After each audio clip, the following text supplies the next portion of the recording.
What's up, family? The next war zone with the United States has been reserved. Yes, we are talking about World War III, which China has already projected when it's going to happen. Also, will the war in Ukraine ever end? Well, it's appearing that this could be the forever war, similar to what we saw in Afghanistan. However, people are looking towards China to be the peacemaker to get Vladimir Putin to end the war much sooner. China experts are now predicting where the United States will see the next war actually start. And yes, according to the U.S. Defense, they are moving too slow. They are moving like molasses in preparation for a possible war with China, according to Gordon Chang. Now, again, China is ready for war, and they have been preparing for war for quite some time. And America is still not necessarily preparing for war, according to one foreign policy expert who also warned that it could happen on U.S. soil. Now, the one thing that we all know is that China is making fast preparations for war right now, according to the Gaston Institute senior fellow expert. Here recently, we heard from the chairman of the Joint Chiefs of Staff, which his name was Mark Milley, and just about 24 hours ago, he said all of this was overheated rhetoric. And the way he put it, but to some degree, he said China is preparing to kill Americans, and we've got to prepare to defend ourselves.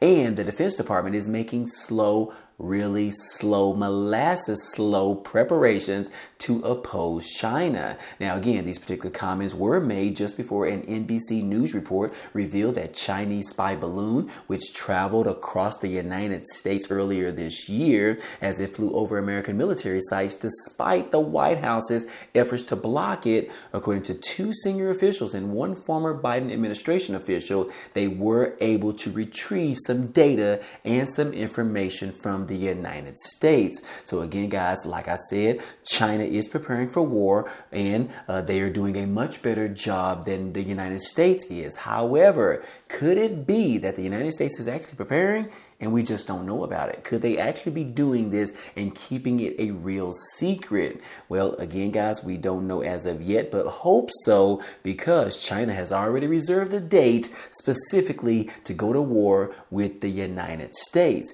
Now, previously we heard from one of the top officials from the United States military, in which he projected that the war with China could happen as early as 2025. And just to remind you guys that is less than 2 years away. So again, guys, the United States needs to pick it up because we are failing in multiple areas. However, we do have the other individuals that are in the NATO, in which they could actually help the United States altogether. So again, depending on how you feel about China's preparation in this war and the United States in this war, this could bring some huge concerns moving forward. Now, here recently, we just saw where Finland has now joined NATO in a historic shift, and Russia is not excited about this, guys. In fact, Russia actually has threatened with some new countermeasures.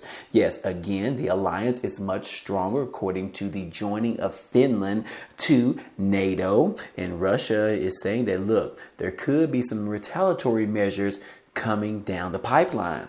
In a statement from the Secretary of State, Antony Blinken, in which he said that, look, Finland is stronger and safer within the NATO alliance, and the alliance is stronger and safer with Finland. However, Finland president, which he said his desire to promote stability in Europe, Finland and Sweden began seeking expedited NATO membership and the military support it can provide to NATO. And within weeks of Russia's invasion of Ukraine more than a year ago. And now Russia is not happy. Moscow is not happy. And they are threatening with some new countermeasures to the new Finland joining NATO's membership. Now, again, it says that Russia has warned on Tuesday that it will take military and other steps to respond to its neighbor Finland joining NATO. And Finland became the 31st member of the U.S. NATO-led military alliance after a historic strategic shift and one of the fastest membership processes in NATO history. And now naturally, this forces us to take countermeasures to ensure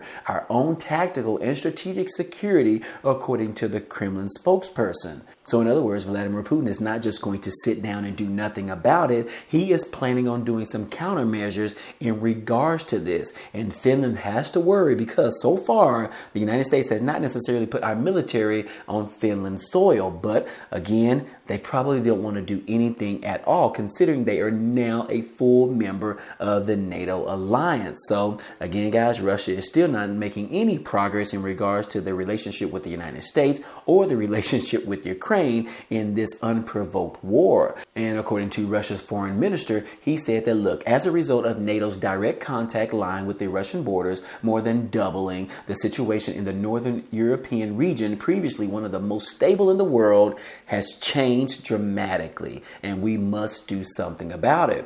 So anyways, guys, depending on what that is right now, they're pretty much busy with the war in Ukraine, which looks like they are not making much progress at all. But hopefully, guys, this doesn't escalate into more than what is perceiving to be right here on the screen. So anyways, guys, moving forward, we do have some new warning messages coming directly from China in regards to the recent announcement of our U.S. House Speaker, Kevin McCarthy, his plan to visit Taiwan in the next couple of weeks. And yes, China has put out a warning and said that, look, the U.S. House Speaker must not meet with Taiwan president. Yes, once again, China has warned the U.S. House Speaker Kevin McCarthy on Tuesday not to repeat disastrous past mistakes by meeting with Taiwan's President Tsai, saying that it would not help regional peace and stability. It would only unite the Chinese people against the common enemy. And Republican McCarthy said that he is going to be the third most senior U.S. leader after President and Vice President will host a meeting in California on Wednesday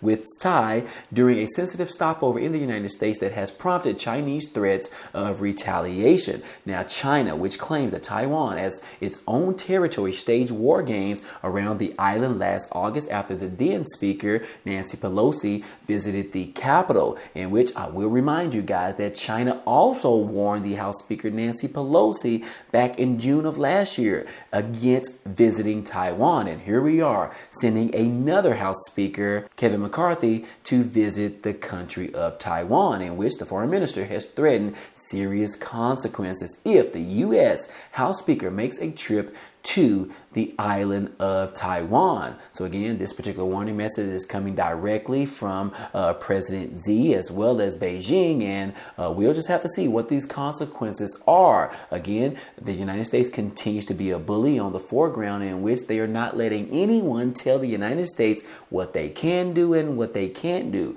which pretty much is going to probably result in a war. And in fact, China appears ready to go to war. We just talked about it, guys. And yes, China appears to be ready to go to war with the U.S. over this whole entire Taiwan issue. And in a statement directly from President Xi, he said that, look, as the only nation standing between China and Taiwan, U.S. battle readiness has never been more vital, but the U.S. remains woefully unprepared, even as every sign from President Xi suggests he's readying himself to to go to war, guys. We are talking about World War III. So yes, guys, the tensions between the United States and China continue to rise, especially if this particular U.S. House Speaker visits Taiwan within the next few weeks. We could see war happen much sooner than we anticipated. And if the information is true, guys, that the United States doesn't look like they are preparing for war, this could mean some drastic information for the United States altogether, because they are projecting that this particular World War III with China and the United States could actually happen on U.S. soil versus happening on Chinese soil. So again, guys, hopefully this doesn't happen. But again, you want to definitely be mindful of this information moving forward. Now, again, China has recently met with Vladimir Putin in Russia in regards to the war on Ukraine, in which China has introduced this new peace treaty to go ahead and preserve the peace on common land, in which this particular peace plan was very positive. Yes, China's peace proposal for Ukraine has come to nothing. If that is, peace in Ukraine was actually Beijing's main motivation. The 12 points that were outlined in China's position on the political settlement of Ukraine crisis are clearly too abstract to be a roadmap to end the war. However, it could also introduce some new ulterior motives that could ultimately benefit China altogether. But again, the good news is that they do have a peace treaty and 12 particular points that could cause this war in Ukraine to actually end. However, Vladimir Putin is not necessarily ready to hear this just as of yet. But again, the President Zelensky of Ukraine said that he wants to hear more. And in fact, President Zelensky said that, look, he wants to actually meet with President Yi in regard to this new Chinese peace plan. And yes, he wants to do it very quickly. And yes, Zelensky put out a statement and said, look, President Xi, we are inviting you to come to Ukraine to have a discussion with me to see exactly what we can do in regards to your 12-point plan to end this unprovoked war in Ukraine. And just last Wednesday, guys, yes, he invited the Chinese counterpart, President Xi, to Ukraine for what would be the first direct communication between the two leaders since the beginning of Russia's all-out war on Ukraine. And in a statement, he said that, look, we are ready to see President Xi, Zelensky said in an interview with the Associated Press, a U.S. news wire, on a train to Kyiv, adding that, look, I want to speak with him. I had contact with him before the full-scale war, but during all this year, more than 1 year later, I didn't have any contact with him at all. So again, President Yi, I encourage you, I tell you to come over and visit us. Let's talk about the 12-point plan and figure out what we can do together, how we can work together to end this war so that no more lives are actually lost. So again, guys, we do have updated information that President Yi has said that he will actually meet with President Zelensky very, very soon, within the next 3 weeks or so. So again, guys, I will keep you posted on how that particular meeting goes on and when it's exactly scheduled to actually happen. But in the end, guys, we are headed to war, and it could happen very soon, much rather than later. So anyways, guys, I hope all this information in this video was helpful to you today. Well, anyways, guys, hey, that's all I have for you today. But feel free to check out some of the items down below in the description. There are a few opportunities for you to receive things like 12 free stocks from Webull, or you can receive 17 free stocks from Moomoo just by depositing at least like $1. Anyways, there are some other offers as well. Be sure to check out the links down below in the description. But anyways, if you enjoyed today's content and you want to see more, go ahead, subscribe to the channel. It's totally free. And if you like today's video, then go ahead and hit the like button for us. It really helps out this channel, as well as it tells YouTube to share this video with others. But anyways, hey, I appreciate you guys stopping by and watching, and I hope to see you on the next video. Peace.